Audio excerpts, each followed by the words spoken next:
في ايه يا بنات؟ الساعة عدت 12 بالليل وبكره الصبح في مدارس. خشوا ناموا. جثة هامدة.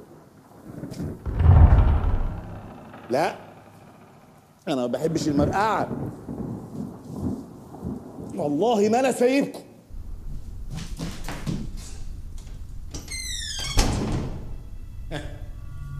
وقعتن في شر أعمالكن. بسملة أو قلق. عاملين اللي نايمين سايبين نور الأباجورة مفتوح. طولة الكهرباء بتيجي قد كده.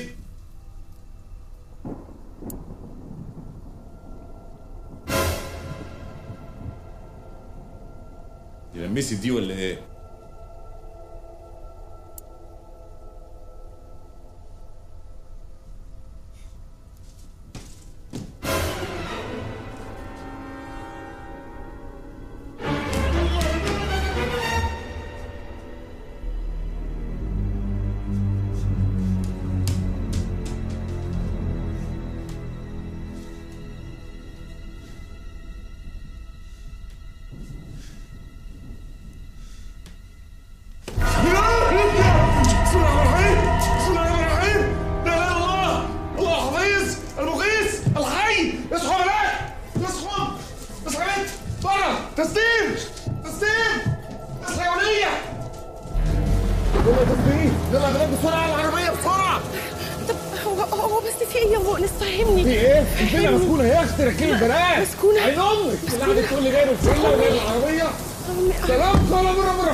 وجائزة فلك العام تذهب إلى العالم المصري الكبير جمجوم أبو النجوم.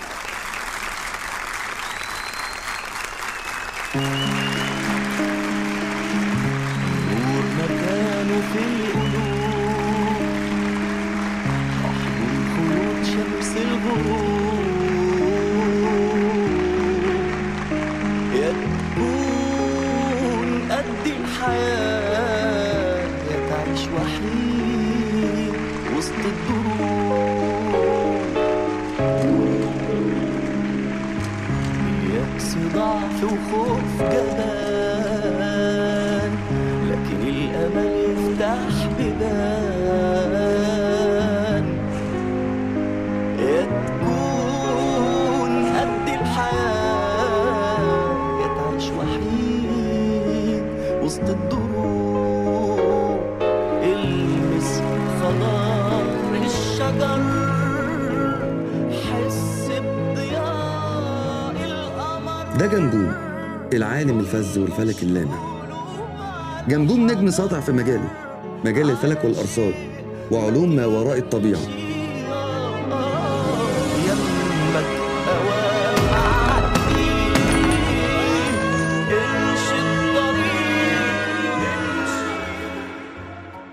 بس هو حظه في الدنيا قليل شوية ومش واخد حقه رغم نبوغه وعبقريته، بس ده عمره ما أحبطه.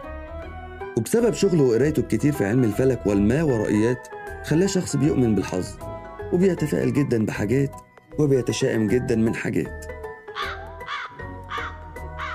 ورابعة الصبح شكلها ما فيهاش نزول.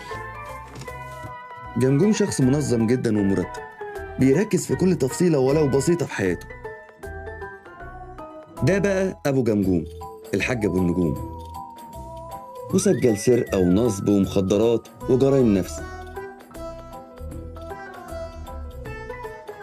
وهو صغير لف على طنط منيرة أم جمجوم وضحك عليها واتجوزها رغم إنها كانت موجهة أولى في وزارة التربية والتعليم. بس اكتشفت حقيقة جوزها بعد فوات الأوان، بعد ما خلفوا ابنهم جمجوم. جمجوم للأسف اتولد بعيب خلقي بسيط،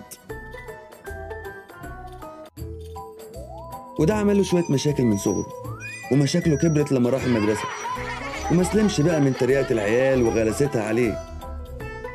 حتى أبوه ما سلمش منه، والموضوع ده ضايق أم جمجوم جدا. ودي بقى كانت القشة اللي قسمت ظهر البعير. أم جمجوم أصرت إن هي تتطلق عشان تربي ابنها بعيد عن تنمر أبوه. والحقيقة الطلاق ده فرق كتير قوي مع جمجوم، عشان أمه اديته المساحة إن هو يقرأ ويدرس الحاجة اللي بيحبها، الفلك وعلم الماورائيات.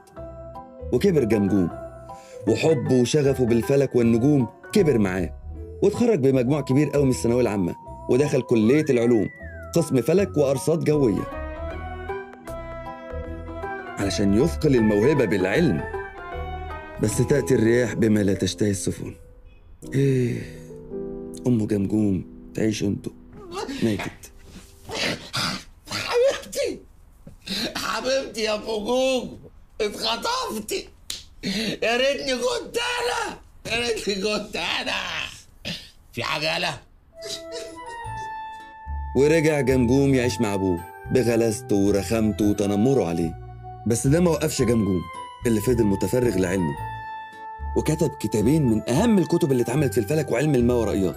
بسم الله ما شاء الله، حققوا مبيعات هايلة. وهو دلوقتي بيشتغل في جورنال كبير بيكتب فيه باب حظك اليوم، ومفرغ كل وقته للشغل والدراسة. وفي رحلته دي كلها ما كانش ليه غير صديق واحد بس، اسمه بمبم. لا لا لا معلش، بعد اذنك سيبني انا اتكلم عنك شويه.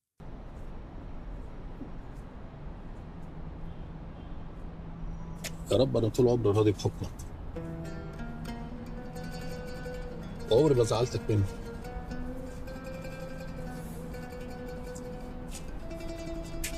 بس يا رب سامحني، الاختبار المرة دي صعب قوي.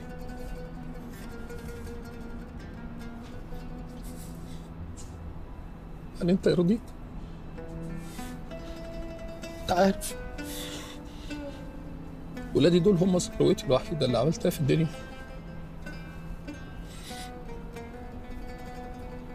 وبنتي يضربني،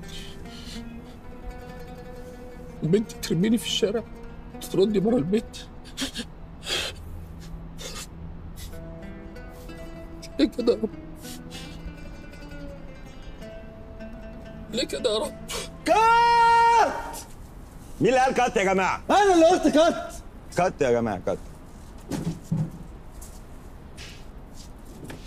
ده بقى بمبم، سيناريست عبقري.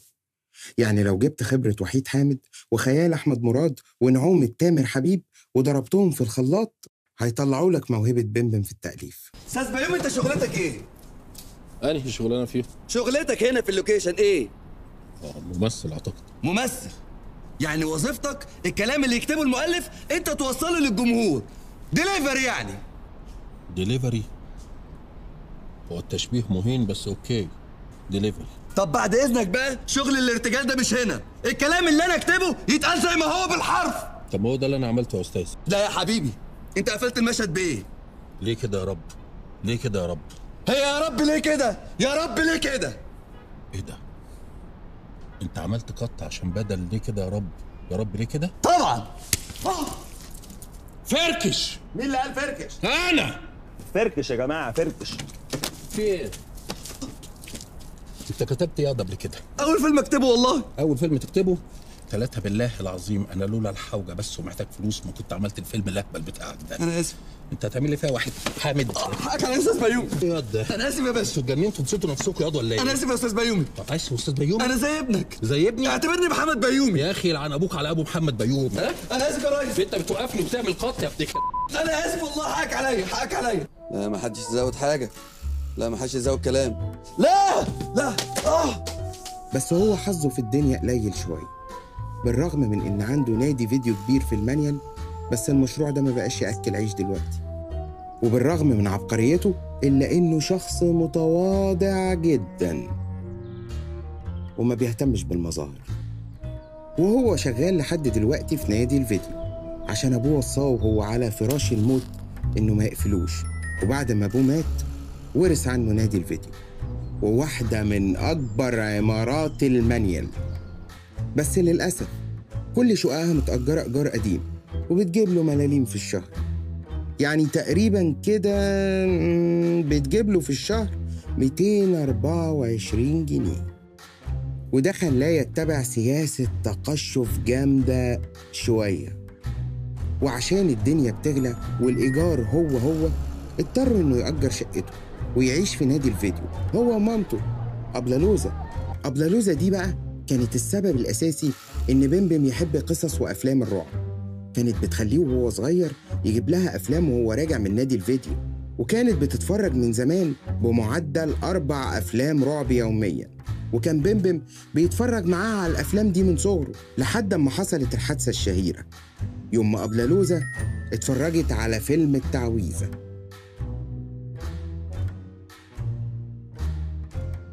ومن بعدها حصل لها خلل نفسي بسيط، بس أهل المنطقة كتر خيرهم قدروا حالتها وساعدوها واتعاملوا معاها كمريضة تستحق العلاج. أما بمبم فكبر وفضل مشغول ومتأثر بقصص وأفلام الرعب، وقرر إنه يبقى سيناريست، وده أثر عليه شوية في دراسته وخلاه يعيد ثانوية عامة 17 مرة، ولسه برضه ما خلصهاش لحد دلوقتي لأنه كان مركز في كتابة السيناريوهات، وكتب لحد دلوقتي 95 فيلم ما باعش منهم ولا ورقة. مش عشان هو سيناريست ضعيف، لا لا لا لا، بس هو كان مصمم إنه يبيع السيناريوهات دي لنجوم كبار راح لهم كلهم عشان يعرض عليهم سيناريوهاته، بس للأسف كلهم قفلوا بيبانهم في وشه. ابوس ايدك سيبني قبل الاستاذ، والله العظيم انا هقعد ربع ساعه بالظبط، هيقرا الفيلم هيعجبه هنمضي العقد هتكل على الله، وساعتها يا عم الحاج ليك الحلاوه. والله العظيم الاستاذ مات من 30 سنه يا بيه. استاذ فريد شوقي مات؟ ايوه يا بيه. لا اله الا الله. طب قابل الاستاذه رانيا فريد شوقي لو سمحت. رانيا فريد شوقي في شقتها يا بيه. طب قابل الاستاذه ناهد فريد شوقي. ناهد فريد شوقي في مكتبها في وسط البلد يا بيه. طب قابل كابتن محمد شوقي. مين؟ سيب يد الشاي بتاع عمك الحاج يا استاذ فريد. خد يا جبت لك السيناريو. خد يا فريد. بس ده ما خلاهوش ييأس، ولسه بيجري ويعافر ورا حلمه لحد ما يحققه.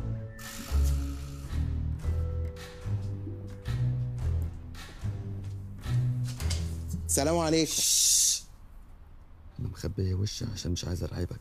لا انا قلبي جامد ما بترعبش. طب ادي وشي. قلت لك هرعبك ما صدقتنيش. ماشي يا بنت الكلب ماشي. انا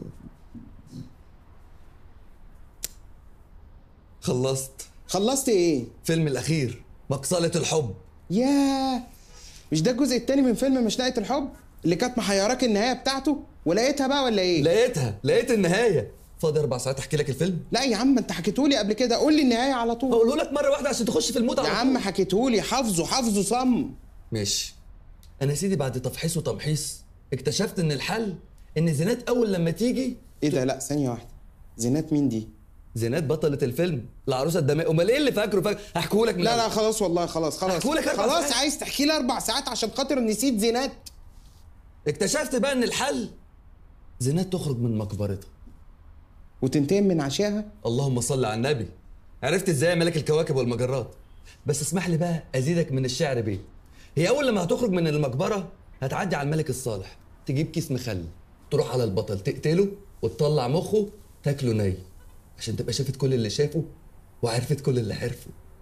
يا ابن اللعيبه وحشه، بس ما تهزرش قسما بالله وحشه. بس وحشه؟ دي نهايه جديده وغير متوقعه. انت عمرك شفت البطل مخه بيتاخد وبيتحط في رغيف وتاكله مع مخلل؟ يا حبيبي انا مش عايز اعرف مقادير المخ البانيه، انا عايز اتشد الفيلم، عايز اشوف شخصيه انت كتبتها على الورق وقلت ان هي برج الحوت. مظبوط. وبرج الحوت ده برج مائي، يعني عطوف وحنين ومتدلع كده، مش شخصيه قياديه، يعني ما يقدرش يطلع قرار زي قرار الانتقام اللي انت قلته ده.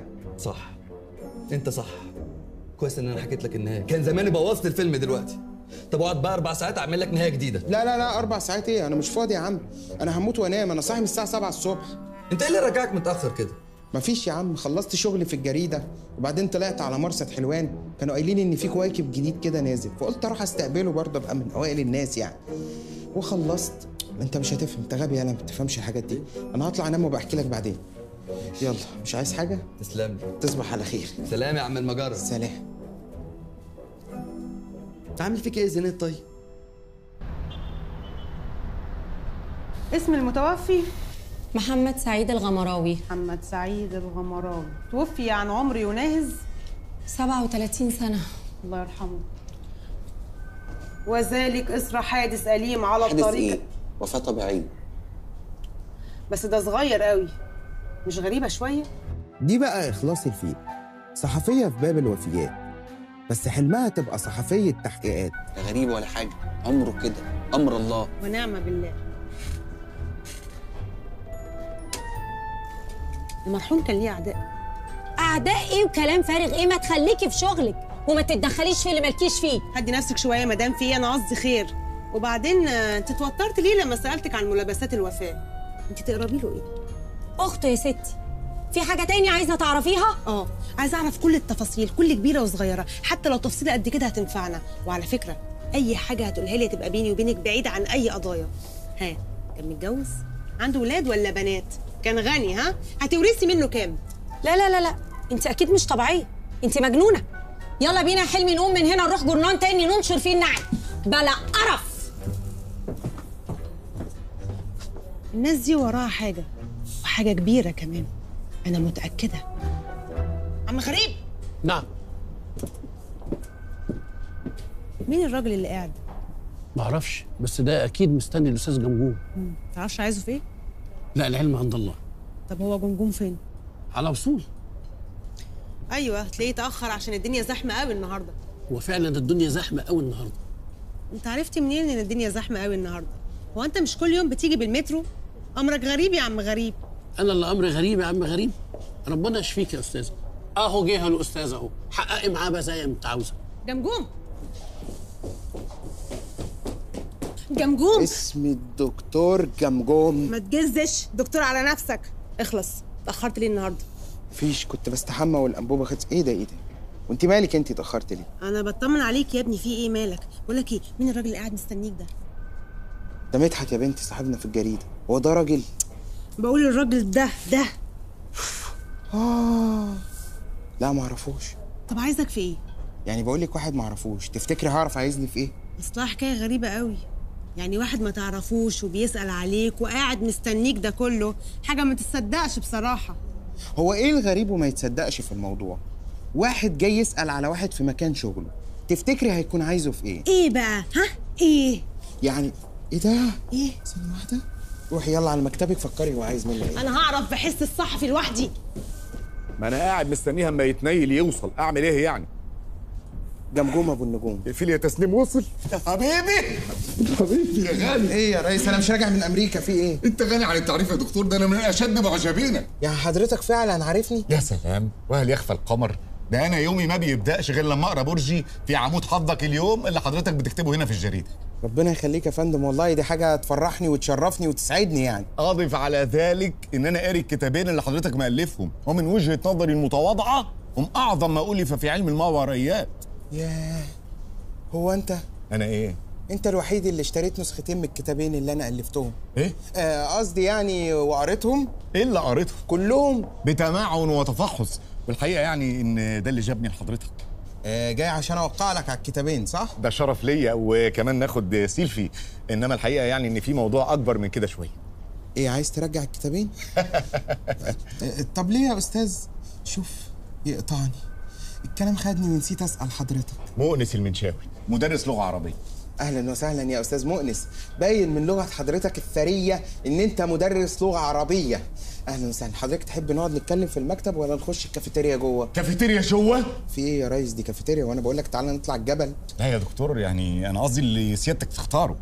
انت برج الميزان. حضرتك عرفت ازاي؟ متردد، قلق، خجول، يحب الخير للجميع، متعاون، ذكي، لماح، مثابر، يغسل يديه قبل الاكل وبعده. انا ممكن اسمع لك اللي في ظهر الكتاب كله. ارجوك خلصني وقول لي نقعد فين، في الكافيتيريا ولا في المكتب؟ كافيتيريا جوه. يبقى نقعد في المكتب، الكافيتيريا مقفوله بقالها 6 شهور في الصيانه. اتفضل. يعني ايه بيحصل حاجات غريبه في البيت؟ الموضوع في البدايه ما كانش ملحوظ، كان مجرد اصوات. اصوات ازاي يعني؟ يعني تبقى قاعد في امان الله تسمع صوت صفير، صرير، خرير.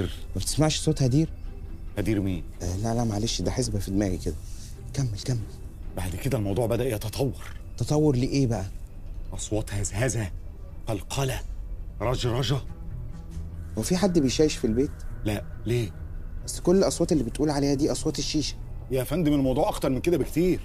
طيب أنا إيه علاقتي بالموضوع؟ يعني أقدر أساعد حضرتك إزاي؟ عايزني يعني أغير ولعة، أرص حجرة كده يعني؟ ولعة إيه يا دكتور؟ انت حجه في علم الماورائيات ومنبر علم تنهل منه اجيال. يا ريس اجيال ايه؟ العفو ده صيغه مبالغه دي قوي يعني. لا والله ما ببالغ، المديح أيا من ليس يرضيه المديح وعفو الشتم عنه له كثير. أجدك لا ترى في الشعر كفوا لمجدك، أين جار بك المسير؟ كأنك قد حللت من المعالي بحيث الشمس والقمر المنير. يا استاذ انا مش الملك النعمان. سيادتك متواضع ولا تدرك قيمة علمك. استغفر الله العظيم يا رب. طب افهمها له ازاي؟ يا استاذ مؤنس انا رجل اكاديمي، الموضوع بتاع حضرتك ده محتاج حد ميداني. يعني ايدي على كتفك، من تراه مناسب. رشح لي حد وانا موافق. رشح لك حد؟ في الدكتور علي ربيع. نصاب ودجال. مين الحيوان اللي قال عليه كده؟ سيادتك. العفو يعني ما اقصدش، اقصد سيادتك ذكرت ده في كتابك، تمييز الفروق بين الخارق والمخروق. بين الخارق والمخروق؟ بس انا قلت عليه ان هو دجال مش نصاب. صح. ممكن مين تاني؟ في برضه دكتور احمد فهمي. مين احمد فهمي؟ اللي هو شبه شاكوش اللي بيغني مهرجانات ده. صليط اللسان ومدعي. لا مش للدرجه دي، الراجل صاحبنا. الدرجه دي واكثر. الهجاء معكش حاجه للصداع؟ لا والله. ولا تأتمن احدا حتى تجربه، فاكثر الناس شوكا بلا ثمر، كلامهم عسل كم غر مستمعا وفعلهم بصل منه بكى البصر. انا اللي قلت الكلام ده برضه؟ لا ده المتنبي يا فندم. ارجوك ما تخلاش بيا، انا شاع عمري من شغلي في الكويت رميته في الفيلا دي. طيب يا استاذ مؤنس والله مش عارف افهم حضرتك ازاي، يعني الموضوع جديد عليا ولازم يعني تديني وقت افكر. ارجوك يا دكتور سعيد. حاضر. اتوسل اليك سعيد، ماليش حد غيرك. جرى ايه يا مؤنس؟ في ايه؟ ما قلت لك هفكر وهكلمك ارد عليك. انا اسف يا دكتور، بس انت ما تعرفش انت عملت فيا ايه. انت قعدت ليا البسمه بعد البكاء. ياه اخيرا قلت كلام عادي يا راجل عشان افهمك. تشع بنورها صباح الرجاء، ولمحت تسلل الشعاع حثيثا يزيل ظلام الليل بعد الشقاء. ده شعر غزل ده ولا ايه؟ لا ده الشعر العمودي. ايه ده؟ العمودي بتاع الكبسه بقى يألف شعر؟ مطلوب. لا بص ايدك كفايه شعر بقى. لا ده مش شعر ما تخافش، دي طلبات البيت طلبها مني تسنيم مراتي. مطلوب منك كيلو موز، ماء تواليت، ماء ديتوكس. طيب ماشي، روح يلا الحق السوبر ماركت قبل ما يقفل. مع السلامه حبيبي في رعايه الله. سلام يا ريس. وخد بالك ده مش هيفهم كلام عادي. وخد بالك وانت نازل على السلالم، فكم من قشره موز زحلق في الرجاله فكن ايه؟ ها ايه؟ كان عايز منك ايه؟ مين ده؟ اللي قعدت له البسمه بعد البكاء. ده واحد معجب يعني بالعلم الغزير بتاعه بكتاباتي، فان يعني، فكان جايب كتابين من اللي انا الفتهم عشان امضيله عليهم بخط ايدي. بس ده ما كانش معاه كتب. لا ما هم كانوا معاه على الموبايل، وانا كنت همضيله على الواتساب عشان خطي بيبقى حلو هناك. انت بقى الراجل ده شاغلك ليه؟ عشان انا حس الصحفي بيقول ان الراجل ده وراه حاجه، وحاجه كبيره كمان. لا على فكره انا كنت قاعد قدامه وما كنتش شايف وراه اي حاجه. وانت كمان وراك حاجه. طب ايه؟ مش عالم ماورائيات؟ اكيد ما ورائي حاجه، ما ورائي السلم والمكاتب واصحابنا. انت بقى وراكي ايه؟ اتفضلي على مكتبك، انت لسه هتنحي. يلا طرقنا بسرعه. ايه ده؟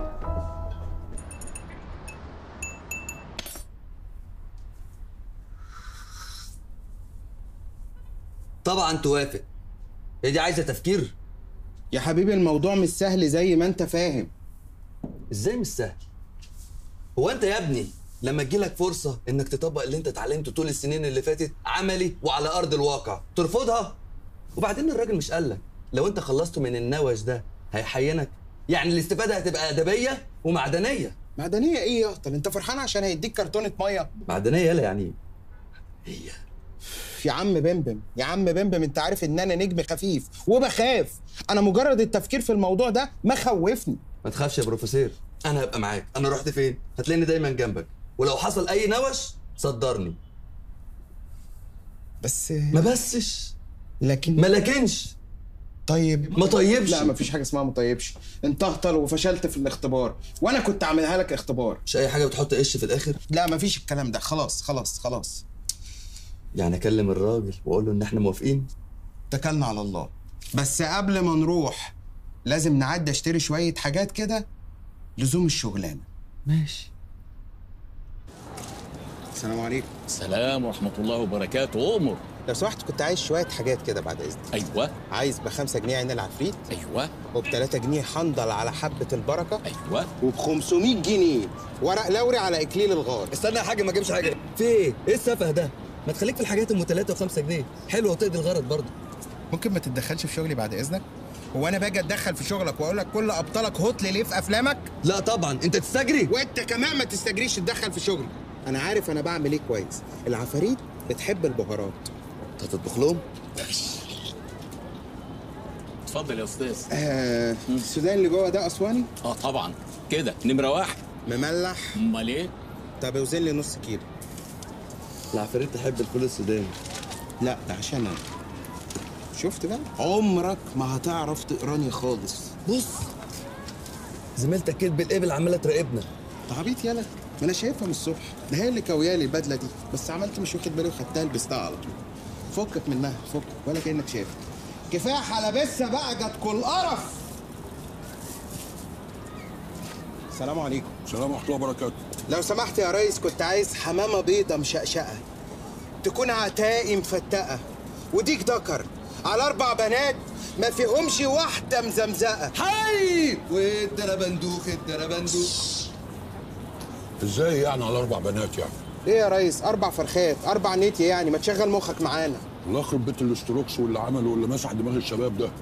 هو انت كده خبيث يعني؟ لما تروح تكلم الفراخ مش هنسمعك، سمعناك على فكره. قلت الله يخرب بيت الكروكس اللي لحس دماغ الشباب. بقول لك ايه، هتتنقوز علينا، هنروح كارفور نجيب حاجاتنا من هناك وناخد شاشه هديه كمان. يا عم اللهم صل على النبي، طلبك عندي. حمامه اهي بيضه اهي مشقشقه. ياه، هي دي يا ريس؟ متاكد؟ هي. يتيمه؟ يتيمه ابا عن جد، مكسوره الجناح، ومطرح ما تحطها ما تتحركش. مكسوره الجناح دي بايظه كده. فين الديك؟ الديك اهو يا باشا. اتفضل يا باشا. الديك ده ذكر؟ الديك ده ذكر قوي، هيعجبك يا باشا. هيعجبني فيه، وانا اتجوزه؟ خلاص حسابهم كام دول؟ 300 جنيه. 300 ديك لما ينقروك، 300 جنيه لا ان شاء الله. ده انا جابه لك من منبع الدكوره. منبع الدكوره ايه؟ انت مديت ايدك في العشه جبته لنا. خلاص يا بمبم خلاص، حاسبه دلوقتي يلا وقول له حطهم لنا في حاجه. ما تهدى يا عم عزت العلايلي، في ايه؟ هات دي، خد. هات يا باشا. حطهم لنا في قفص. تحت امرك يا باشا. تعالى بقى عشان اضحك لك طوب الارض على اخلاص دي. تعالى.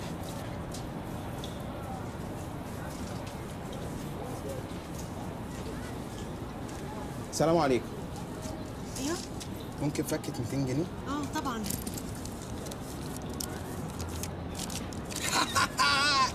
فين الضحك؟ اصبر، النمرة لسه ما خلصتش. جرى ايه يا اخس؟ بتعملي ايه هنا؟ انا كنت بزور عمتي. بتزور عمتها. هي عمتك ساكنة هنا؟ دي من زمان جدا، طول عمرها ساكنة هنا. طب احنا هنا فين؟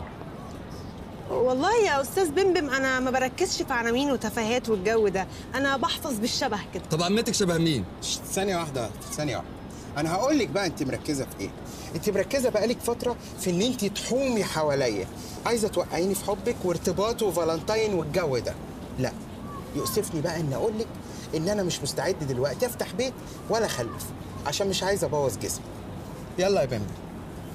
ايوه، خلفة ايه اللي تبوظ جسمه ده كرشه قافل على عينيه.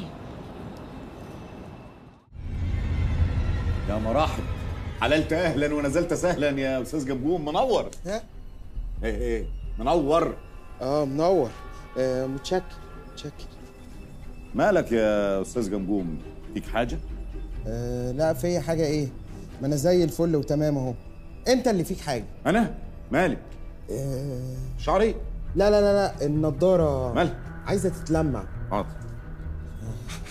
انت متوتر ليه كده يا استاذ مؤنس؟ انا اتوتر في وجودك يا استاذ جمجوم ازاي؟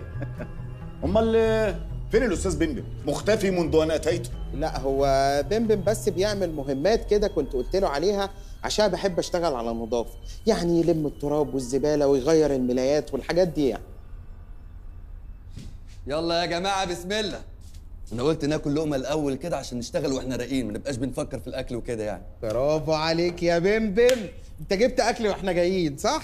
واحنا جايين ايه؟ ما احنا جايين مع بعض يا ابني. شفتني جبت حاجه؟ دي الثلاجه جوه. ما ثلاجه جوه؟ هو استغرب ليه؟ هو ما يعرفش ان عنده ثلاجه جوه؟ مش المفروض يا بمبم نستأذن من الناس قبل ما نفتح تلاجتهم؟ خلاص يا استاذ جمجوم، نعمة ربنا. انا بس كان نفسي يستأذني قبل ما ياخد ملابس نومي. ايه العراب؟ ايه العراب؟ انا ما اعرفش والله ان هي ملابس، انا فاكر زي الاوتيلات كده بيبقى فيه دايما بورنوس كده وبيجامه وشبشب. انا اسف. بعدين يعني يا استاذ، يعني احنا دلوقتي جايين على بيات، مش هينفع ابات باللبس اللي انا بخرج بيه. مش هينفع تبات؟ انت جاي تعمل ابن ناس هنا؟ ما هو طقم واحد اللي بتتحرك بيه من يوم ما اتولدت. وبعدين افرض يا اخي الاستاذ مؤمن بيتضايق، الاستاذ مؤمس بيتضايق لما حد يلبس مطرحه. ايه ده؟ هو الاستاذ مقرف برضه بيقرف؟ مقرف ايه؟ استاذ مؤنس بيقرف. انا على فكره بعرف انا كمان، بس اطمن انا استحميت قبل ما البس الهدوم دي. ده عنده حمام جوه. حمام جوه؟ هو مستغرب ليه؟ مش ده بيته برضه حضرتك؟ انا خدت حمام على فكره. انا لقيت يعني الحاجه دي، يعني عيب، يعني انت عندك اطفال ما يصحش الحاجات دي تبقى في الحمام. اطفال ايه؟ ده بونيتها سنين مراتي. انا ما اعرفش بقى، ده دي ريحتها حلوه وانا قلت بقى ناخدها. انت ايه اللي خلاك تجيب الاستيكه دي؟ استيكه ايه؟ دي صابون التسنين مراتي. معلش، ريحتها حلوه انا افتكرت بتتاكل. احنا اسفين والله اسفين، احنا مش جايين راس البر، تمام؟ احنا جايين نشتغل. هتقعد تعمل لي فيها الخليل كوميدي بتاع الفيلا، قسما بالله هديك بالقلم اقلبك من الشباك. احترم نفسك، تمام؟ انت طلبت مني شغل وانا قصرت معاك يا جمجوم. ماشي تمام، حلو قوي الصوت العالي ده. ركبت كاميرات المراقبه اللي طلبتها منك؟ ما تقلقش يا دكتور، الكاميرات مغرقه المكان وكاشفه الزوايا كلها. عظيم. وماذا بعد؟ الخطوه التاليه؟ الخطوه التاليه يعني ان احنا المفروض نتعشى قبل ما الاكل يبرد. يلا بسم الله. خد يا ريس. ماشي. ايه ده؟ انا سميت ايه؟ وماذا بعد الاكل؟ ماذا بعد الاكل؟ حلو قوي السؤال ده. بعد الاكل بقى المفروض نطلع نمدد شويه نرتاح يعني. يا سيدي العفاريت هنطردهم امتى؟ واضح يا استاذ مؤنس ان حضرتك ما خدتش بالك بالخطه وانا بتكلم معاك. احنا هنبات في اكتر مكان فيه ظواهر غريبه. مثلث برمودا. هنبات في اكتر اوضه يعني بتحصل فيها ظواهر غريبه، عشان نقدر نرصد ونحلل من الكاميرات العفاريت جوه. عفاريت جوه؟ وحضرتك مستغرب ليه من التلاجة والحمام والعفاريت؟ هو ده بيت قرايبك بجد ولا ايه؟ لا بيتي، بس الفكره اعجبتني. اذا احنا هنبات في اوضه بسمله وحوقله. بسمله وحوقله دول العفاريت؟ الله يحفظك. عفاريت ايه دول؟ بناتي، بس عفاريت برضو. يبقى يلا نطلع نبات في اوضه العفاريت. قصدي البنات. استر علينا يا رب. انا مش عارف بقى يا بمبم موضوع العفاريت اللي بيقول عليه الاستاذ مؤنس ده حقيقي، ولا عشان مذنب جاكوبيني قريب اليومين دول من الارض فهو اللي عامل القلق والوش ده. هو مش جاكوبيني هيروح يوفنتوس؟ جاكوبيني يا عم. ايه ده؟ ايه الهبل ده؟ ممكن تسيبك من الهطل ده وتركز معايا؟ طيب ثانيه واحده، خلاص قربت اخلص الضفيره. ادخل. اتفضل يا استاذ مؤنس. بابي لابس سكر بنتي؟ ايوه، ما هو لازم العفاريت تحس ان كل حاجه طبيعيه، وان بناتك كزبره وحنجره نايمين في سريرهم. كزبره ايه؟ احترم نفسك. ايه يا دكتور الراجل اللي انت جايبه معاك ده؟ ايه؟ لا دكتور فوق معايا. انا عملت لك قهوه عشان شكلك كده هتنام مني. انام ايه يا استاذ مؤنس؟ مين هيجي له نوم في الليله الغبره دي؟ مين سمع؟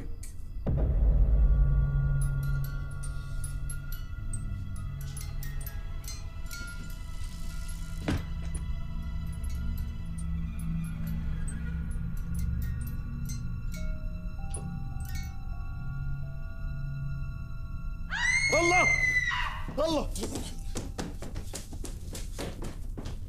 سلام خالص. وانا بروح عفريت. عفريتة ايه دي؟ اخلاص زميلتي في الجريده. في ايه اخلاص؟ ايه شغل الجنان ده؟ انت دخلتي هنا ازاي يا بنت؟ من شباك الجنينه. جمجوم عفريت في الكوريدور جوه. كوريدور جوه؟ انت خايف من الكوريدور ومش خايف من العفريت؟ اهدوا يا جماعه، اهو احنا واقفين قدام الكوريدور ومفيش اي حاجه. يلا نطلع ننام عادي. اتكلي انت على الله. يلا. لا والله هو مش باين دلوقتي، بس انا حسيت ببروده وكاني شميت ريحه شراب لسه مقلوع دلوقتي، ولقيت خيال عدى من جنبي ودخل المطبخ. هي الاستاذه بتلقح ولا حاجه؟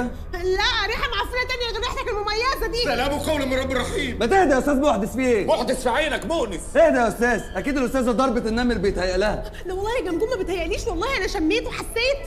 انت متاكده يا اخ؟ متاكده يا جمجوم. طب يا جماعه في عفريت جوه، تعالوا نخش نشوف من قريب. لا ثانيه واحده يا جماعه، انا طالب ثانيه اهو طالب اوبر وزمانه على وصول اهو. اوبر ايه اللي طالبه بالكاتينه ده؟ خليك معايا. يلا يا دكتور جمجوم، يلا يا دكتور يا عالم يا كبير يا بتاع الموريات، هنخش نشوف في ايه. يلا يا جماعه. ايه ده؟ ايه الرعب ده؟ هو مفيش نور في المطبخ ولا ايه؟ ازاي؟ انا سايب النور مفتوح لاني جايب لمبات موفره بضمان 5 سنوات. عادي يا جماعه، ممكن تكون السلوك لمست لما كنا بنوصل الكاميرات. تعالوا نخش نشوف في ايه. لا لا لا، بكره الصبح. بكره الصبح؟ اسمع بس نظريتي يا استاذ مؤنس، حضرتك وانت رايح تشتري عربيه بتبص عليها بالليل ولا بتبص عليها الصبح؟ ببص عليها في التوكيل. طيب التوكيل بيفتح الصبح، يلا. واحنا هنفضل عايشين في الرعب ده لحد الصبح؟ انا داخل.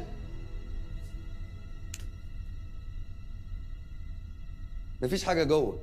مش قلت لكم الاستاذه بيتهيأ لها؟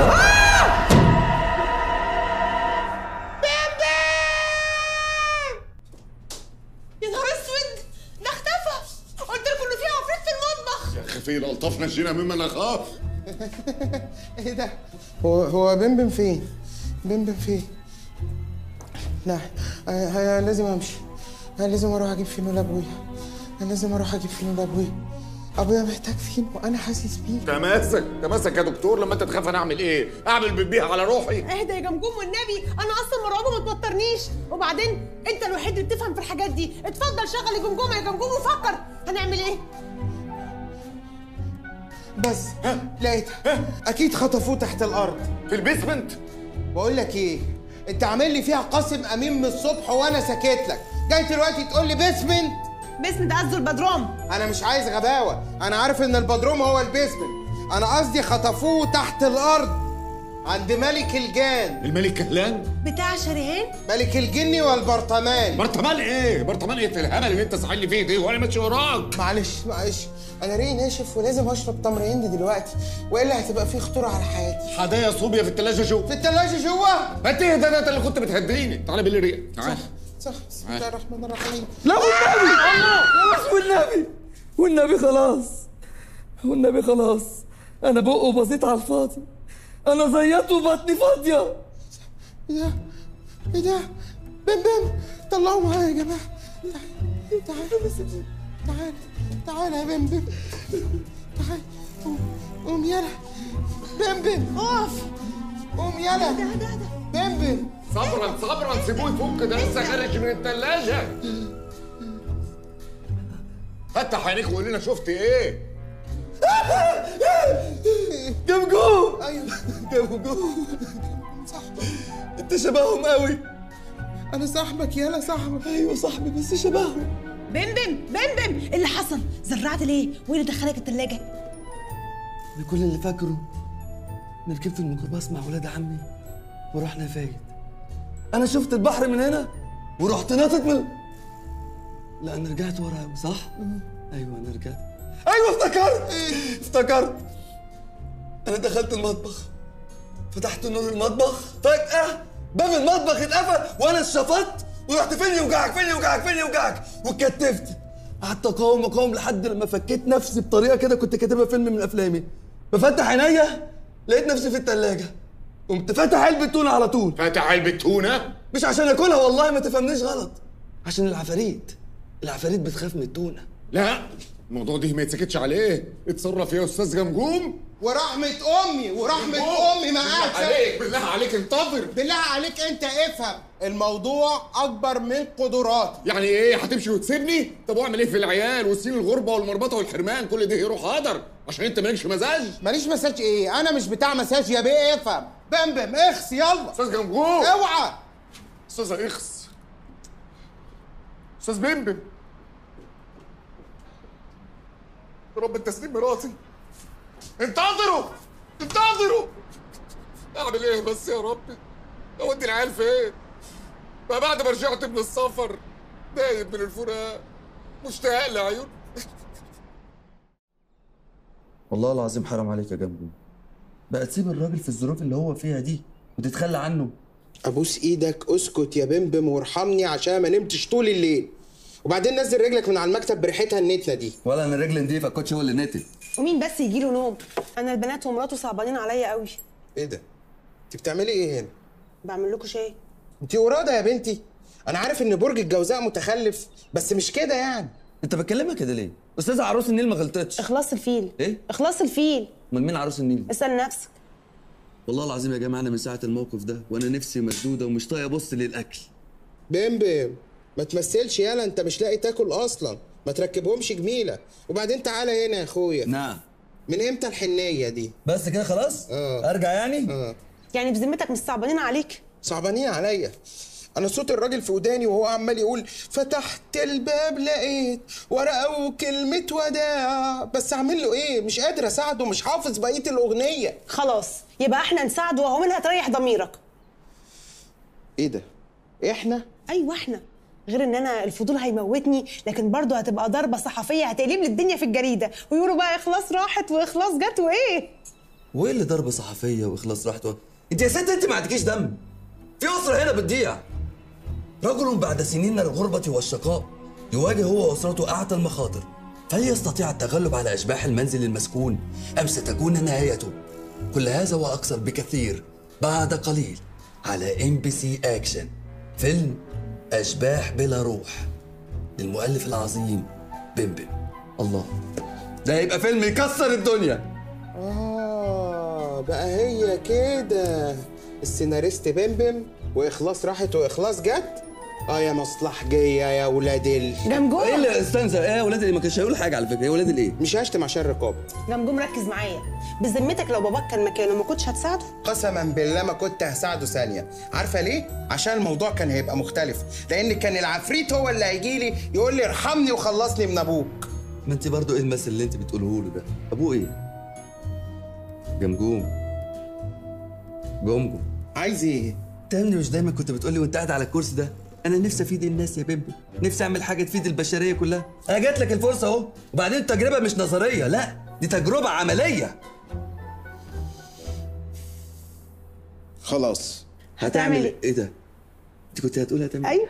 طب يبقى نقولها مع بعض بقى. ماشي. هتعمل ايه؟ هحضره. يا جماعه انا صليت لربنا استخاره ووصلت القرار مش عايز حد يعارضني فيه خالص. تفتح محل بلاي ستيشن؟ بس يا عاطف بس. لا انا هساعدكم. الحمد لله. بس زي ما هساعدكم انتوا كمان هتساعدوني. الكتاب اللي في ايدي ده خطر جدا ومليان تعاويذ اعوذ بالله وسحر اسود وحاجات كده. طب ارميه. وفي التعويذه اللي هتساعدنا اننا نظهر العفاريت اللي جوه. العفاريت اللي جوه؟ ايوه اللي جوه. في ايه؟ انا مش عايزك تخاف من كلمه جوه دي تاني خالص. حاضر. التعويذه اللي جوه هي لما اقولها هتكسر حاجز الخوف اللي ما بينكم وما بينهم، مش هتخليكوا تخافوا منهم تاني خالص. عارفين ليه؟ عشان الجن والعفاريت دول عبط. ده لما بيجوا يتنكروا حاجه يعمل لك قطه، يعمل لك مش عارف راجل طويل، يا ابني بسم الله الرحمن الرحيم. حوالينا لا علينا يا رب. ده المحمول يا دكتور، سرعت امي.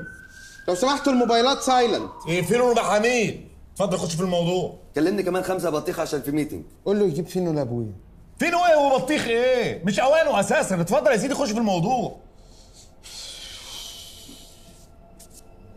بسم الله الرحمن الرحيم.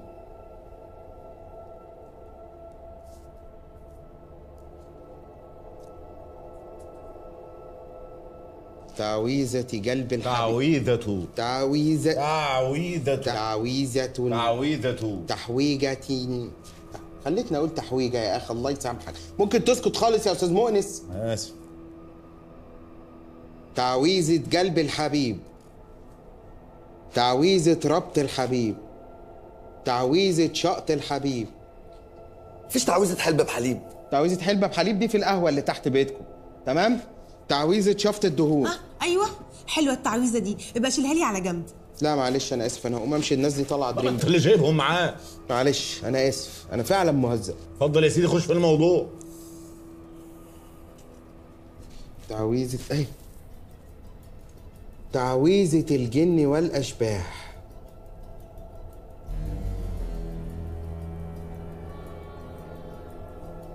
ساح يا بداح يا خروف نطاح، ما الذي كان وما عادش وراح، آن الأوان تظهر وتبان يلي مستخبي من زمان.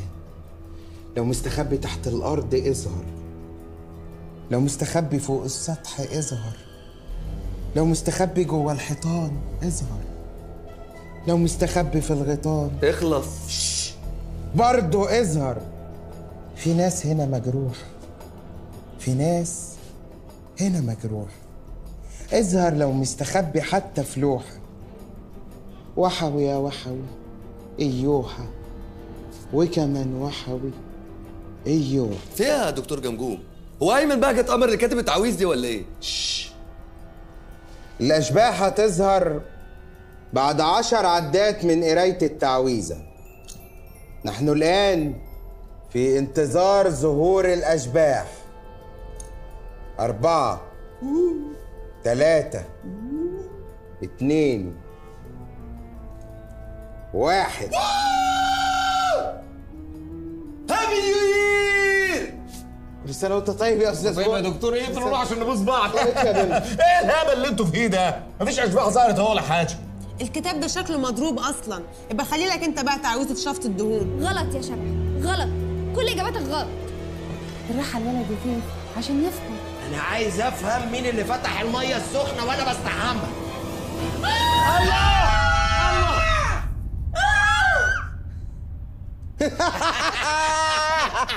بيقول لك مرة 4 صعايدة جايين ما شاء الله ما للجحيم. شاء الله، قاعدين بتتكتوا. طمنا يا استاذ مونس، المدام اتلبست ولا ايه؟ متنيله بدينا فوق، مستنيين اما الدكتور يصرف العفريت اللي حضره. يصرف مين يابا؟ انت ايه مربي قطط وكلاب وعايز تسربها؟ ما تتكلم كويس يا جدع انت، ما تقول حاجه يا استاذ بمبم. ما تخافش، انت عفريت، خايف من ايه؟ طب ممكن بعد اذنكم نهدى، بدل ما قسما بالله ههين الكبير قبل الصغير. اتفضل اقعد يا استاذ مؤنس. شاع ما تصغرناش بقى قدام العفاريت. حاضر، اتفضل. دلوقتي يا استاذ اوراني. اوراني مين؟ قرين. انا اسف. دلوقتي يا استاذ قرين، استاذ مؤنس يعني بيشتكي بسبب وجودك انت وعيلتك، بيقول ان ده عمل له مشاكل. يعني مشاكل مين؟ ده هو اللي عامل مشاكل من ساعه ما جه هنا، هو وعياله والعيله بتاعته. وعياله ايه؟ عفاريت جهنم. ده انت بتجح بجاحه، ده بيتي واعمل فيه ما بدالي. بيتك ده ايه؟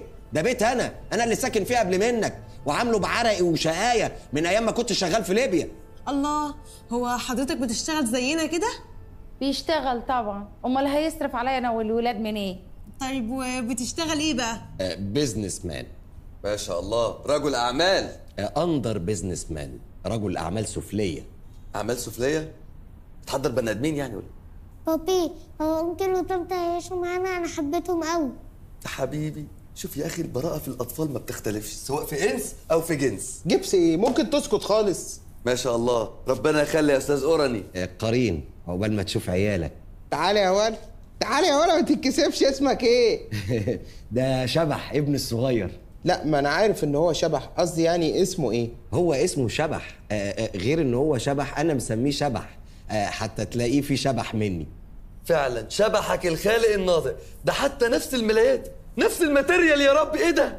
ياه، سبحان الله، يخلق من الشبح 40.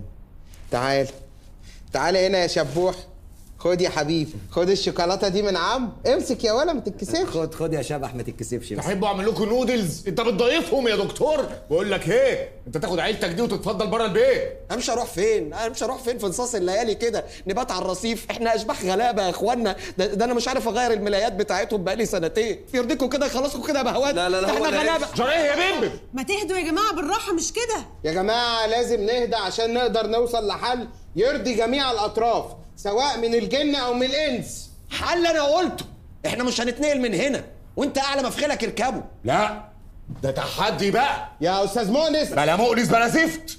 اخرس يا دكتور بدل ما اديك باللي في رجلي. دي معركتي وانا هاخدها وانتصر فيها وهكرشه بره بيتي.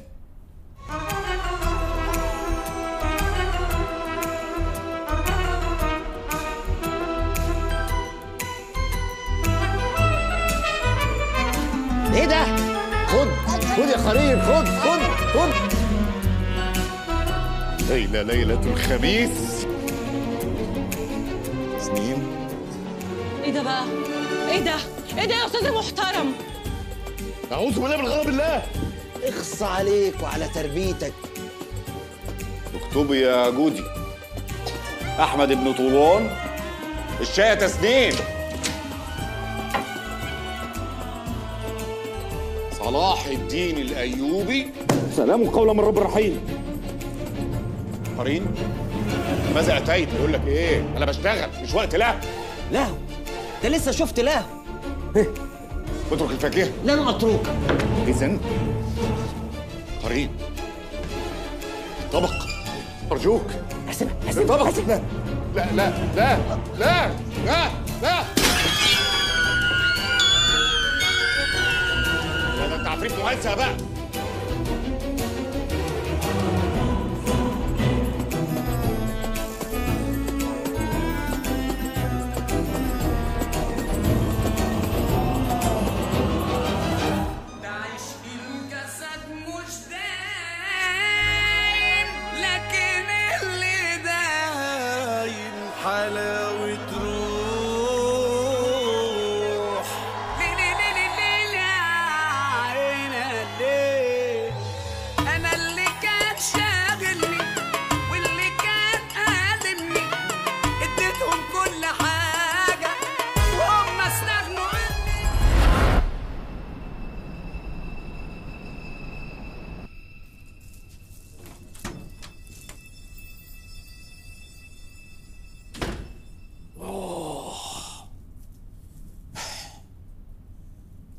يوم عمل شاق الواحد ما بيرتاحش غير في بيته. انزل يا جميل في ساحة واتمخطر كده بالراحة انا قد عليك ايه ده؟ ايه ده بس؟ ستوب ايه يا جدع حرام عليك، ايه اللي جابك دلوقتي؟ حرام عليك بوظت المفاجأة. يلا امشي استخبى. من انتم؟ بتعملوا ايه هنا في بيتي؟ ده استاذ قرين عازمنا على عيد ميلاد بنته طفل رقم 100 فقلت اما اجيب لها ملايه السرير هديه. انت برضه جبت ملايه سرير؟ يا ابني قلت لك البنت صغيره هتلاقي كيس مخده ولا حاجه. ملايه ايه ومخده ايه؟ اتيتك يا عبد المعين تعني وجدتك يا عبد المعين تعفي. ابوس ايدك يا استاذ مؤنس، كفايه شعر. انا اتنفخت شعر منك. يا تخش تستخبى معانا يا تطلع اوضتك فوق وتقفل عن نفسك الباب عشان البنت زمانها على وصول. ما توصل ولا تنحرق بجاز. شاهدين يا ناس بيدعي البنت يوم عيد ميلادها. يا قلبي يا قلبي ابني حبيبي سيب الواد حرام عليك منك لله. اهدي يا حاجه مفيش حاجه. يا قرين بيه انت عندك السكر صحتك. لا اله الا الله، الحقونا يا جماعه بازازه كلوروكس، الملايه هتضيع من انا عايز اعرف فين تسنيم مراتي الهانم اللي نايمه على ودانها وسايبه البيت قالب كباريه. انت فين يا هانم؟ انت اعوذ بالله من غضب الله. ايه ده يا تسنيم؟ ايه يا مؤنس ما تخافش انا تسنيم. الله، ما هو ده سبب ادعى للخوف. ايه اللي انت منيله في نفسك ده؟ ده عشان العيد ميلاد الست روح عزمتني انا والبنات. بجد؟ ست روح عزمتك؟ ده انا هطلع روح اللي جابك. تعالي لي بالحذاء. اهدى بس. ازاي بس تسمحي له يتعامل معاكي كده؟ صدقني انت لو بنتي اطلعك منه الصبح وعلى الظهر اكون خطاكي نسيت سيده. بقول لك ايه يا حاجه بوتاجاز، عندك كلمه حلوه قوليها. يا حاج عندك حاجه حلوه كليها، ما عندكيش ابعتي هاتي والنبي. ملناش دعوه يا ماما، دي امور عائليه. انتوا خليتوا فيها عائليه، دي بقت بصراميط. اقسم بجلال الله اما انصرفتم جميعا لكن مخلص على كل كليله. بقول لك ايه، انت فاكر لما تعمل لنا فيها صعيدي هنخاف منك ولا ايه؟ احترم نفسك. لا سيبهولي، ده واضح ان هو عايز يتهزق. اتهزق؟ تعالالي يا حبيبي كنت فاكرني عفريته من الزمالك؟ لا يا اخويا، ده انا من الزاويه الحمراء يا عمر. راسي يا امراه. عيب لما تقول لواحده ست يا امراه. اخرس يا دكتور. ايه يا استاذ بونس؟ دي ست كبيره، مش شايف الملايه مكرمشه ازاي؟ انا مش مصدق نفسي. انتوا واقفين مع العفاريت ضدي؟ احنا واقفين مع الحاج ككسر حقوق. مش مع الحق، مع الحاج قرين. حاج ده؟ ايوه. طب تعالى لي يا حاج. لا وريني بقى. يا ماما سيبهولي بقى، ده انا هشعلقك وبرقعك وعلى الحيط من ودانك هعلقك. جرى يا اخويا، ده انا هلبسك. اخربي عن وجهي. يا جماعه انا جمعتكم النهارده عشان نوصل لحل يرضي جميع الاطراف. عشان المشاكل اللي بتحصل ما بينكم دي انا مش هسمح ان هي تحصل تاني ابدا. لو سمحت يا جماعه، دكتور جمجوم ده راجل له احترامه، يعني لما يتكلم نبص له. بص له لو سمحت. اهو. وانت بص له لو سمحت. وانا باصص له اهو. والله العظيم انت كده باصص له؟ يا بمبم مش المهم يبقوا باصيني، المهم يبقوا سامعيني يا بابا. انا فكرت في فكره كده وهي اللي هتبقى الحل اللي يرضي كل الناس. احنا هنأجر شقه للاستاذ اوراني. اوراني ايه؟ قرين. خلاص يا استاذ قرين، هنأجر شقه للاستاذ قرين هو وعيلته يروحوا يسكنوا فيها ويتشقلبوا ويبرطعوا ويعملوا ما بدلهم. الله اكبر، ده حل ممتاز. هو ايه اللي حل ممتاز؟ ده حل منيل بنيله. الحل ده ظلم يا اخوانا وما يرضيش ربنا. اشمعنى انا اللي امشي يعني؟ حسبنا الله ونعم الوكيل. حسبنا. يا ايه ده؟ يا استاذ قرين، ايه مالك؟ في ايه؟ صلي على النبي. عليه الصلاه والسلام. بعيط. طب ايه ده؟ طيب ما انت مش راضي تسمعني للاخر. ده حل مؤقت، كلها 40-50 سنه واستاذ مؤنس يتكل على الله وتاخد انت البيت ان شاء الله. ايه يا دكتور، ده فعلا الله ولا في حالك؟ في ايه؟ الاعمار بيد الله، افرض ربنا يمد في عمري. حتى لو ربنا يمد في عمره، هيمد في عمره 4-5 سنين برضه البيت هيبقى بتاعك. بابي انا خارجه اتفسح مع اصحابي في جحيم. جحيم ايه؟ جحيم 2؟ ده فيلم بلس 18. طب ينفع اروح قصر البارون؟ ماشي، بس روحي غيري الملايه القصيره دي، بلاش قله ادب. مالها الملايه؟ ما حلوه يا حاج. بس اسكت، عفاريت اخر زمن. المهم خلونا في الموضوع اللي انتوا كنتوا بتتكلموا فيه. كنتوا بتقولوا عايزين تأجروا شقه. انتوا عارفين الايجار المفروش بكام اليومين دول؟ يا استاذ قرين معلش، ما هو انت عمال تقاطعني ومش راضي تسمعني برضه للاخر. استاذ مؤنس هو اللي هيدفع ايجار الشقه. ايوه مؤنس ايه ده اللي يدفع؟ في ايه؟ هو مش عفريت؟ ما تتصرف يا اخويا وتجيب فلوس. ده بعدين بقى بلا عفريت بلا نيله. شايف التلقيح اللي هو عمال يلقحه ده؟ كل شويه يقول لي عفريت ونيله وزفت. شايف. طب جرى ايه يا جماعه؟ ما قلنا الدكتور جنجوم ليه زفت احترامه، لما يكلم نسمع كلمته، وكلمته دي سيف على رقبتنا كلنا. بمبم بالهداوه يا بابا. مفيش هداوه. بالهداوه بقول، بالهداوه. مفيش حاجه بتتحل كده. يا استاذ مؤنس، انا اعرف سمسار في كعبيش عنده حاجات في الحنين، ما تقلقش. نقرا الفاتحه؟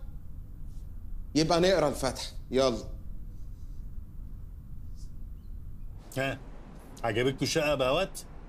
واخده نصي على شارع الليبيني الرئيسي، يعني خطوه واحده وتلاقي نفسك في فيصل. بصوا الشقه عامله ازاي؟ شرحه وبرحه يجري فيها الخيل ينهج. هو الخيل هينهج وهو طالع السلم ده اكيد، عشان ده مش سلم طبيعي. وبعدين فين شرحه وبرحه يا ريس؟ انا لو مديت ايدي هجيب حاجه من شارع الليبيني. مش المهم تعجبنا احنا، المهم تعجبه هو. هو مين؟ هو مين ايه؟ هو ما تاخدش على كلامه. هو بيحب ياخد ويدي مع نفسه كده. بص بيعمل ازاي. خدي هاتي. تديله بقى، ما هو لسه مديكي. وانت كمان؟ هو بس. استاذ خد ودي مع نفسك عادي. اتفضل. ايه رايك؟ والله مش بطاله، بس لون الستاير مش عاجبني. عايز ابقى اغير الستاير. يعني انت مشكلتك في الستاير؟ تمام. هنجيب لك طقم ستاير من سيدار ماركو بولو يا عم. ماشي، بس من سيدار، اوعى تجيبها من الوكاله. سلام على تناكة اهلك دي. بقول لك ايه، في السيدار روح الوكاله. 30 جنيه احلى ستاير من الوكاله. بالظبط، وبقى هات لك جاكيت. هم 30 جنيه الستاير والجاكيت. ايوه.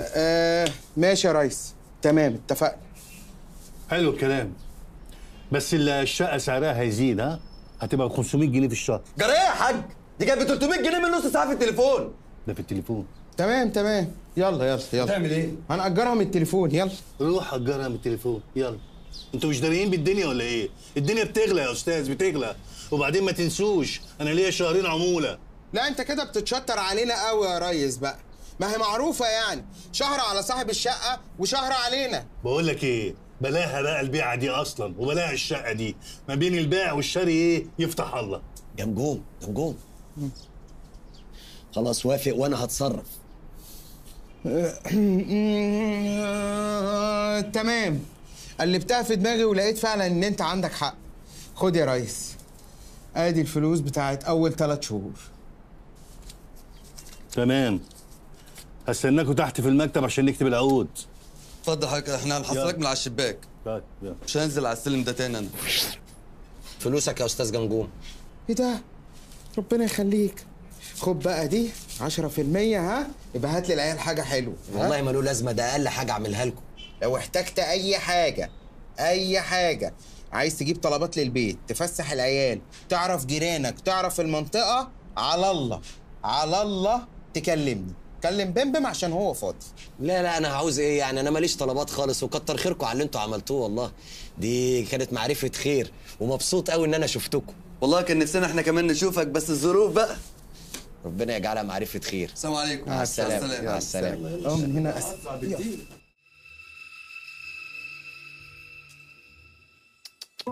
معقوله؟ لا القمر قافل على برج الجدي. شكلها كده هتبقى سنة زحل على برج الجدي. الو. ايوه يا استاذ قرين. ايوه يا استاذ جمجوم، معلش بعد اذنك كنت عايز اعرف العنوان هنا ايه بالظبط، عشان عايز ابعت اجيب بيتزا للعيال دليفري. برج الجدي كعبيش فيصل، قصدي برج الشيماء كعبيش فيصل الدور الثامن. متشكر جدا، معلش بنزعجك. لا لا ولا يهمك، يا ريت تزعجني كل شويه. ايوه يا استاذ بمبم، هو انت مش قلت لي اسبوع والاسانسير هيركب؟ دول 8 ادوار وانا عندي خشونه في ركبتي انت عارف، ولا انتوا ضحكتوا علينا ولا ايه؟ معلش استحمل يا استاذ قرين، والله العظيم انا بمر بظروف انيل من اللي انت فيها 100 مره. اقفل دلوقتي وانا هكلم البواب. مع السلامه. يا استاذ سامر. معلش يا مستر، والله بطمن على امي عشان وقعت من الدور السابع على توك توك طبقته وسواق توك توك ماسك فيها، هطمن عليه واقفل على طول. يرضي مين يا استاذ جمجوم؟ جلبة حنفيه ب 150 جنيه، وبعدين كل السباكه والحنفيات بتاعت الشقه دي بايظه، ولا انتوا ضحكتوا عليا في الشقه دي ولا ايه؟ يا ريس هنضحك عليك ليه؟ لا طبعا عندك حق، اديهوني اهو. خد كلب. ايه يا اسطى؟ جلبة حنفيه ايه دي اللي ب 150 جنيه؟ ما في كل حته ب 200 جنيه. لا يا ريس احنا عارفين الدنيا كلها. لا ومصنعيتك هنديها لك والله ما تقلقش، ما احنا عارفين يا ريس. اشتغل بس وربنا يكرمك، اشتغل. وطي الهباب ده عشان مش سامع. ايوه يا استاذ بمبم، يرضي ربنا الكلام ده؟ مشوار ما يكملش خطوتين ما رضيتش امشيهم عشان الاملاح اللي عندي. يوم الشبح سواق التوك توك يقول لي عايز 20 جنيه. هو المشوار توبه كده. لا سيب البوجات يا ريس. اهو سامعه بيقول لك المشوار توبه كده. معلش يا استاذ قرين نتفاهم واحنا هنبقى نديهم لك، بس بلاش مشاكل مع العالم دي عشان انت مش قدها والنبي. واقفل بقى دلوقتي عشان في ميكانيكي بيحلق لي شعري. ماشي حاضر. يلا يا عم اتكل على الله.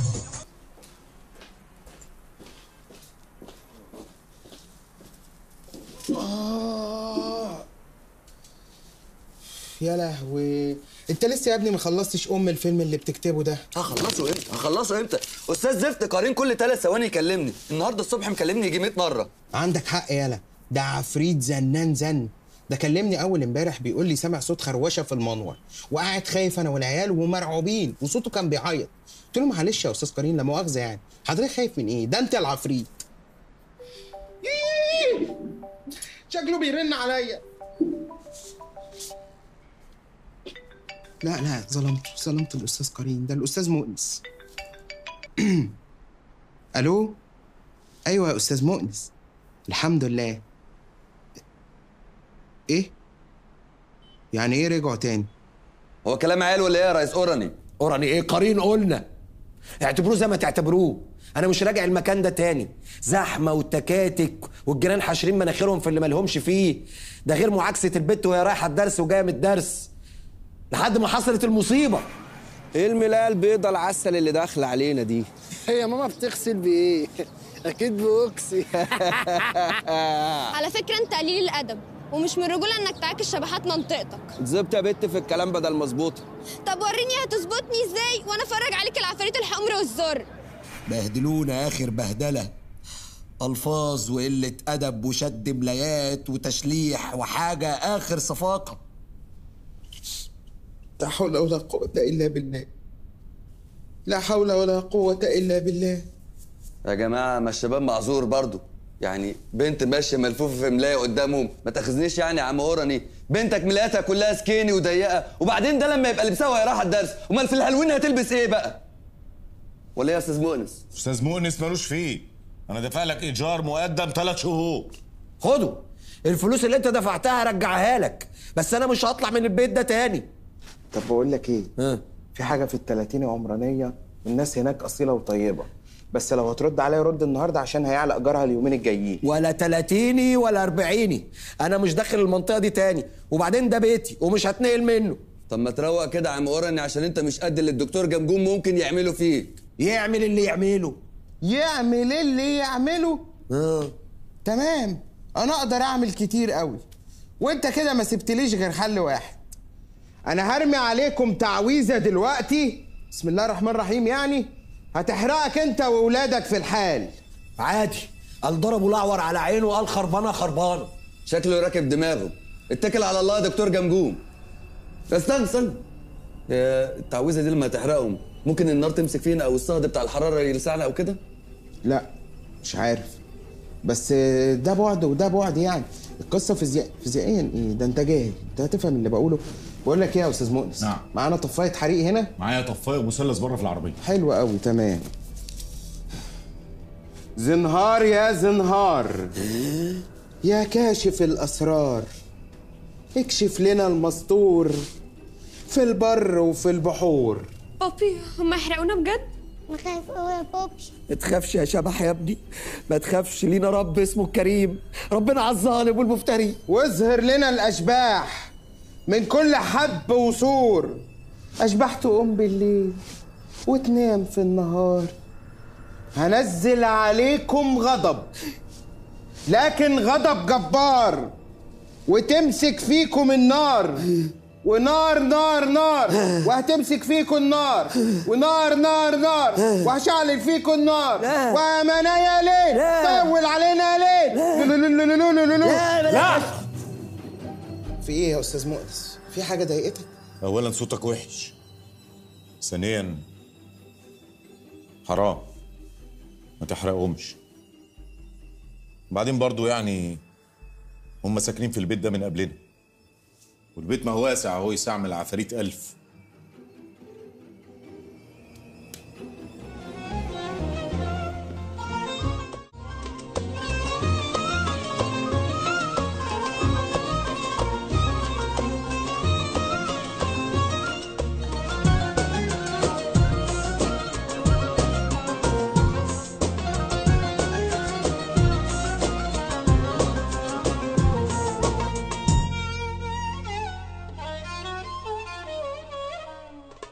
لما تلاقي الجد في ايده حفيده، والناحية التانية سبحة في ايده.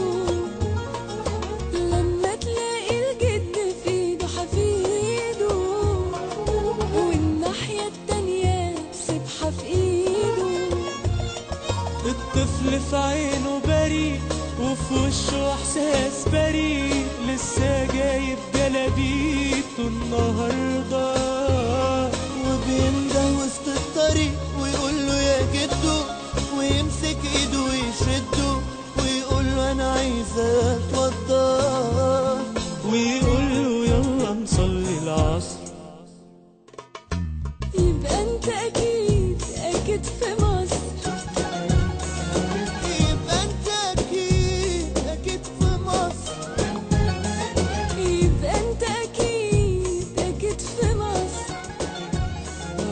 يبقى انت اكيد اكيد في مصر. استاذ جمجوم، ممكن تحكي لنا احساسك كان ايه في اخر جلسه تحضير عملتها؟ هي جلسه تحضير واحده اللي عملتها وانت كنت حاضراها، ما تكبريش المواضيع. وبعدين بقى ما ترد على قد السؤال. بمبم بمبم، هبدأ بيك انت، ماشي؟ استاذ بمبم، ممكن تحكي لنا شعورك كان ايه بالظبط لما حضرت جلسة التحضير عشان تحضروا الأرواح؟ الحقيقه مش فاضي للكلام الفاضي، بس كل اللي اقدر اقوله ان العبد لله مسك الحديد تناه، شاف العفريت حرقه وخلى عرقه مرقه. قد الدنيا يا معلم بمبم. حبيبي يا ابو ليلى. هو ايه التخلف ده؟ انتوا قاصدين تتريقوا عليا. انت اللي بتهزري. انت عايزه تعملي معانا حوار عشان ايه؟ تنزليه في صفحه الوفيات اللي انت شغاله فيها؟ السلام عليكم. وعليكم السلام ورحمه الله وبركاته. جلوس. شكرا. ايه يا استاذ مؤنس، خير؟ لا الحمد لله مفيش اي حاجه. دلوقتي عيلتنا وعيله الاستاذ قرين بقت عيله واحده كبيره، والفرح والسرور عم المكان. انا بس يعني الحقيقه جاي وانا محرج يعني لاني لا لا لا لا والله ازعل. فعلا والله ازعل. طيب انا اقنعه اتفضل. يعني بس احنا يعني ما عملناش حاجه غير الواجب يا استاذ مؤنس يعني. لا ما تقولش كده يا استاذ بمبم، ده انتم بذلتم مجهود جبار. استأذنكم بقى عشان مواعيد شبح ابن الاستاذ قرين هيموت ويخش السينما فيلم اشباح اوروبا، يعني بقى عشان هو شبح فيخش الاشباح. السلام عليكم. السلام عليكم. ايه يا جماعه، انتوا عمركم ما شفتوا فلوس قبل كده ولا ايه؟ ها؟ لا لا لا شفت طبعا، بس عمري ما شفت فلوس بالكميه دي. انا اكبر مبلغ مسكته في ايدي كان 370 جنيه. وكلت علقه موت عشان الناس افتكرتني سارقهم. يا سلام لو كل يوم يجي لنا واحد زي الاستاذ مؤنس. طب واللي يجيب لكم حد كل يوم زي الاستاذ مؤنس؟ معلش وضحي اكتر عشان نفهم. يعني تفتحوا مكتب او وكاله تكون متخصصه في الحالات الغريبه اللي زي حاله استاذ مؤنس، وتعملوا اعلانات والناس تعرفكم، وهو يبقى شغلنا. والزهر يلعب يا نجم. والله فكرة، بس لازم نسميها اسم يكون خفيف على اللسان كده وصغير وما تسمعش قبل كده وكاتشي. نسميها كاتشي. كاتشي ده محل القطط اللي تحت الجريدة، ممكن ما تفتحش بقك خالص.